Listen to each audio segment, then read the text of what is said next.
Kwa jina naitwa Husna Ramadhan Nasoro. Ni mtoto wa mwisho katika familia ya watoto wanne.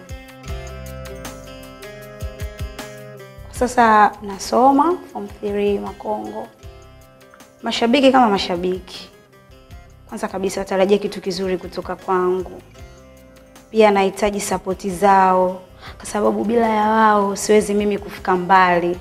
Moyo, roho, hata na mimi. Husna, umefanikiwa kwenda round nyingine. Hongera sana.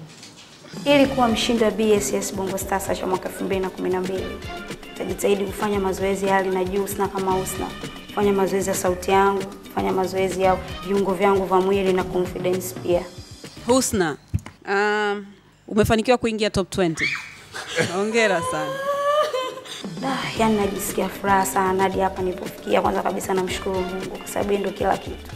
Tulikuwa kule na maelfu mpaka nimefikia hapa 20 bora. Nashukuru sana, najisikia furaha. Kwenye academy kuna mambo mengi sana. Pia kila mtu ana tabia zake za kutoka nazo nyumbani. Kuna mwingine anakuja na tabia hii, kuna mwingine anakuja na tabia hii mdokozi au nini. Kwa hiyo mimi Husna kama Husna namrekebisha, naambia rafiki yangu usifanye hivi, usifanye hivi, ndio hivyo, na kuwaelimisha pia zaidi.